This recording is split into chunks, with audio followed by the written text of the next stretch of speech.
Assalamualaikum warahmatullahi wabarakatuh. Hei teman-teman, perkenalkan kami dari kelompok 11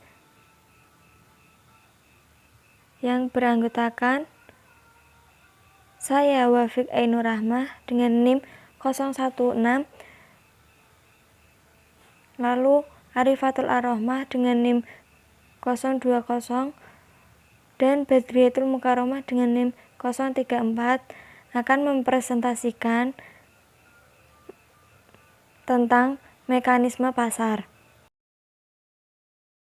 Di sini kita akan membahas tentang satu, pengertian tentang pasar dan mekanisme pasar.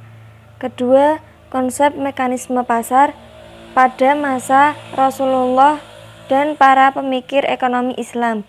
Dan ketiga adalah prinsip-prinsip mekanisme pasar. Baik, kita mulai. Yang pertama yaitu pengertian pasar dan mekanisme pasar. 1. Pengertian pasar. Dalam Kamus Besar Bahasa Indonesia, pasar adalah tempat orang berjual beli. Menurut istilah, pasar adalah sebuah mekanisme pertukaran barang dan jasa yang alamiah dan telah berlangsung sejak peradaban awal manusia.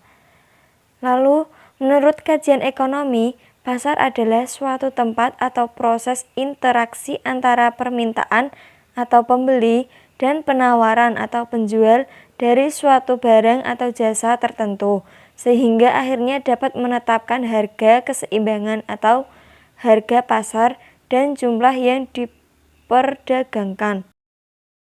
Selanjutnya adalah pengertian mekanisme pasar. Mekanisme pasar adalah terjadinya interaksi antara permintaan dan penawaran yang akan menentukan tingkat harga tertentu.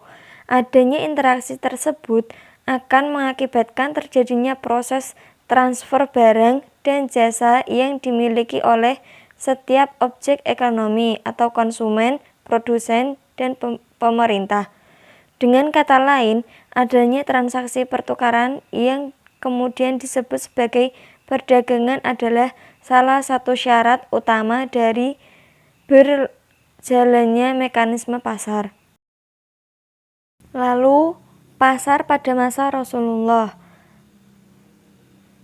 Pasar memang peran penting dalam perekonomian masyarakat muslim pada masa Rasulullah dan Khulafaur Rasyidin. Pada saat itu mekanisme pasar sangat dihargai.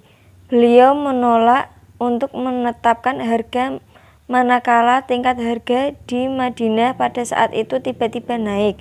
Konsep Islam menegaskan bahwa pasar harus berdiri di atas prinsip persaingan bebas. Namun bukan berarti kebebasan tersebut berlaku mutlak, akan tetapi kebebasan yang didasarkan pada aturan syariah. Dalam suatu hadis dijelaskan bahwa pasar merupakan hukum alam atau sunatullah yang harus dijunjung tinggi. Tak seorang pun secara individual dapat mempengaruhi pasar, sebab pasar adalah kekuatan kolektif yang telah menjadi ketentuan Allah. Konsep mekanisme pasar dalam Islam dapat dirujuk pada hadis Rasulullah sebagaimana disampaikan oleh Anas radhiyallahu anhu sehubung dengan adanya kenaikan harga barang di kota Madinah, yang artinya adalah harga melambung pada zaman Rasulullah SAW. Orang-orang ketika itu mengajukan saran kepada Rasulullah dengan berkata, "Ya Rasulullah, hendaklah engkau menetapkan harga." Rasulullah SAW berkata, "Sesungguhnya Allah yang menentukan harga, yang menahan, melapangkan, dan memberi rizki. Sangat aku harapkan bahwa kelak aku menemui Allah dalam keadaan tidak seorang pun dari kamu menuntutku tentang kezaliman dalam harga maupun harta." Inilah teori ekonomi Islam mengenai harga. Rasulullah dalam hadis tersebut tidak menentukan harga Ini menunjukkan bahwa ketentuan harga diserahkan kepada mekanisme pasar yang alamiah. Jadi, teori Nabi tentang harga dan pasar mengandung pengertian bahwa harga pasar itu sesuai dengan kehendak Allah Subhanahu wa Ta'ala atau hukum supply dan demand. Nabi menghendaki terjadinya persaingan pasar yang adil di Madinah. Untuk itu, beliau menerapkan sejumlah aturan agar keadilan bisa berlangsung. Di antara aturan itu adalah melarang talaki rukbani, yakni menyongsong khalifah di luar kota, mengurangi timbangan yang dilarang karena itu berarti barang dijual dengan harga sama tetapi jumlah sedikit, dan menyembunyikan cacat barang itu dilarang. Pasar dalam pandangan pemikir ekonomi Islam. 1. Mekanisme pasar menurut Abu Yusuf tahun 731 sampai 798 Masehi. Pemikiran Abu Yusuf tentang pasar dapat dijumpai di dalam bukunya Al-Kharaj yang membahas prinsip-prinsip perpajakan dan anggaran negara yang menjadi pedoman kekhalifahan Harun al-Rasyid di Baghdad. Ia menyimpulkan bekerjanya hukum permintaan dan penawaran pasar dalam menentukan tingkat harga. Harga bukan hanya ditentukan oleh penawaran, tetapi juga dalam permintaan harga barang tersebut. Bahkan, Abu Yusuf mengidentifikasikan adanya variabel-variabel lain yang juga turut mempengaruhi harga, misalnya jumlah uang beredar, penimbunan, atau penahanan suatu barang. Bertambahnya dan berkurangnya harga semata-mata tidak berhubungan dengan bertambahnya dan berkurangnya dalam produksi. Abu Yusuf mengatakan, tidak ada batasan tertentu tentang murah dan mahal yang dapat dipastikan. Hal tersebut ada yang mengaturnya. Prinsipnya tidak bisa diketahui. Murah bukan karena melimpahnya makanan. Demikian juga mahal tidak disebabkan karena kelangkaan makanan. Murah dan mahal merupakan ketentuan Allah. Kadang-kadang makanan sangat sedikit tetapi murah. Menurut Abu Yusuf, harga tidak berpengaruh pada penawaran saja, tetapi juga berpengaruh pada kekuatan permintaan. Beliau menegaskan bahwa ada beberapa variabel lain yang mempengaruhi, tetapi beliau tidak menjelaskan lebih rinci. Yang kedua yaitu evolusi pasar menurut Al-Ghazali tahun 1058 sampai 11 Masehi.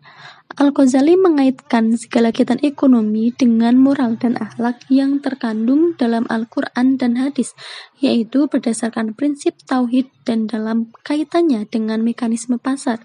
Dalam kitab Al-Ihya Ulumuddin karya Al-Ghazali banyak membahas topik-topik ekonomi, termasuk pasar.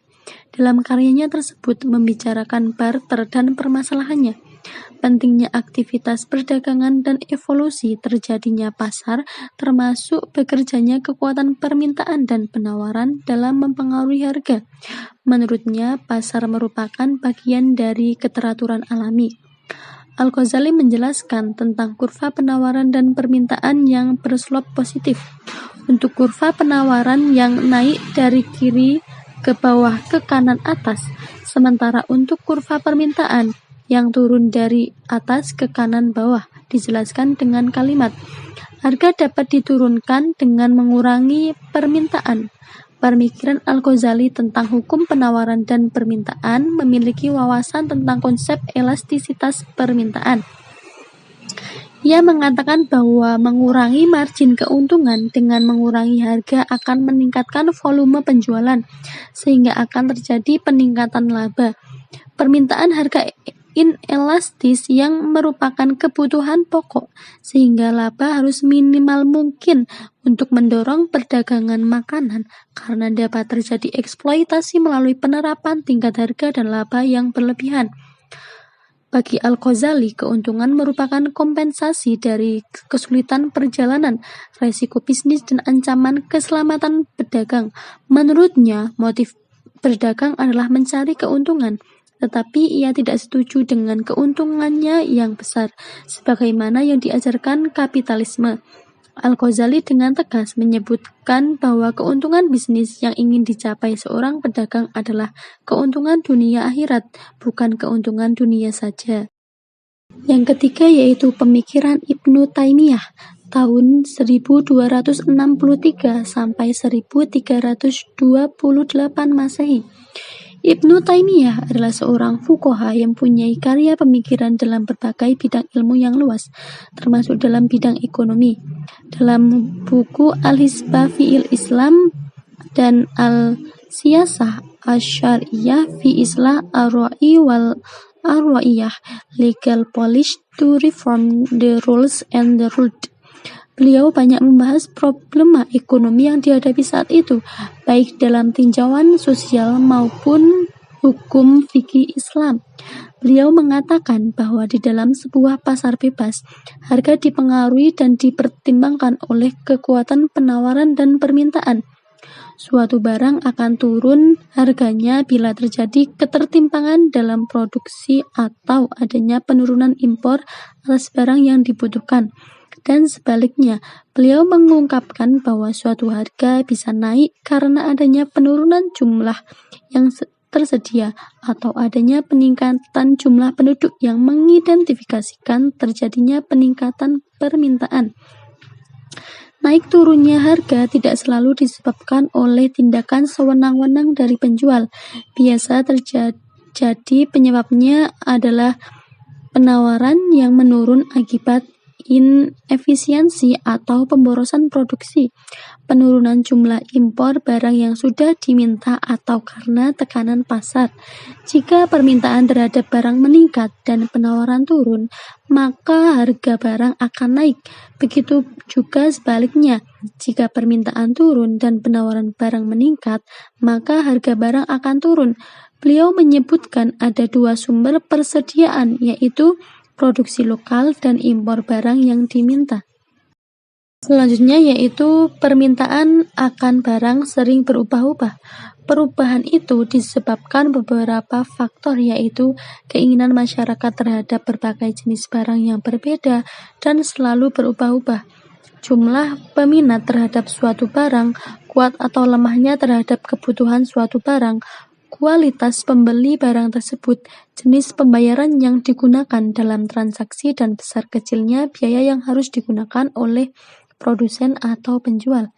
Ibnu Taimiyah secara umum sangat menghargai arti penting harga yang terjadi karena mekanisme pasar yang bebas.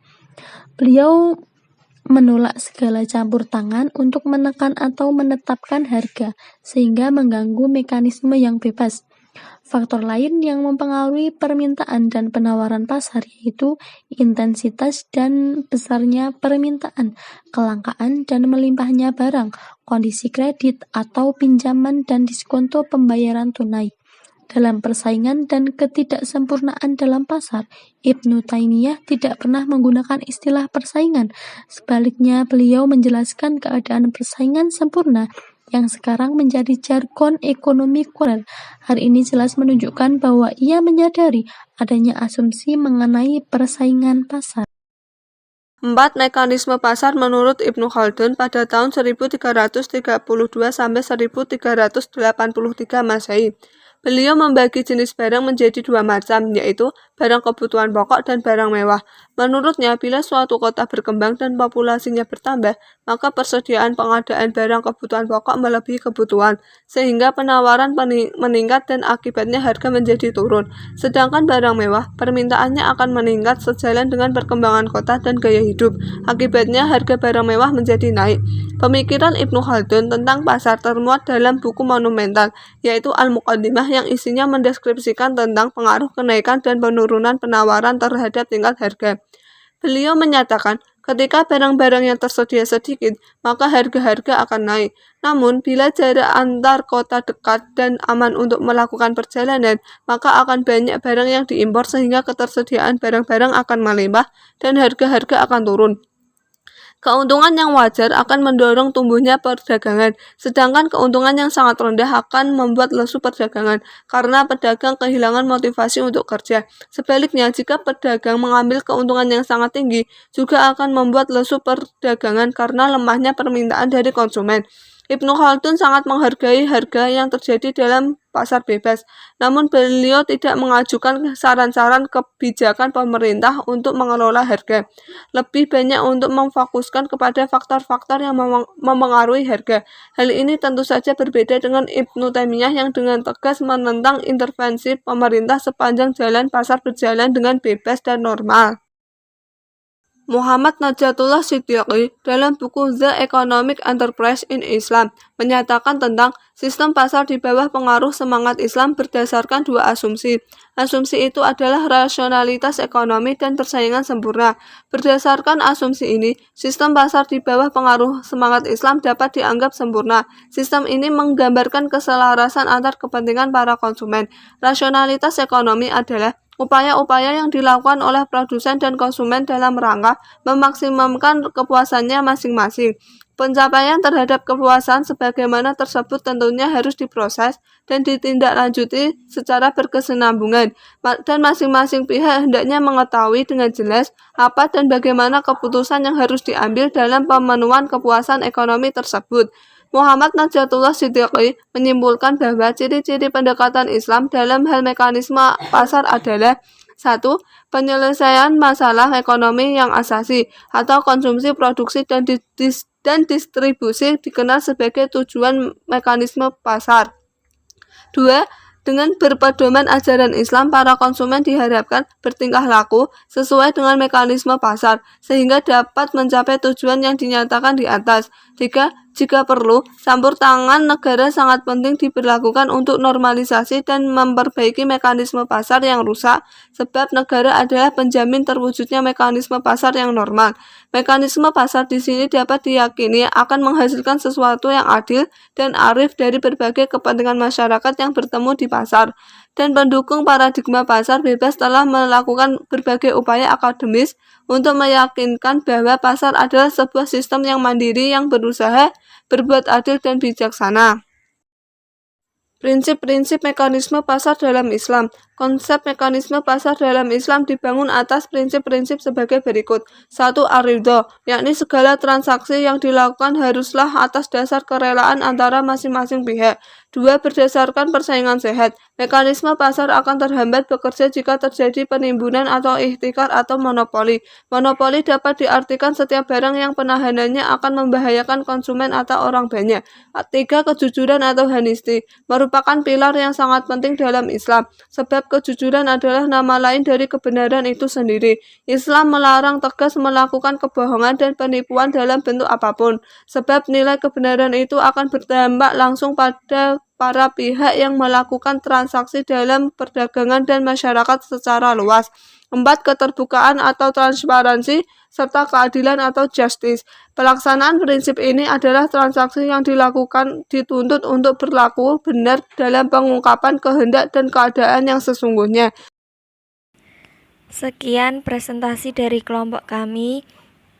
Apabila ada kesalahan kata yang kurang berkenan di hati teman-teman dan ibu dosen, kami mohon maaf yang sebesar-besarnya. Wabillahi taufiq wal hidayah. Wassalamualaikum warahmatullahi wabarakatuh.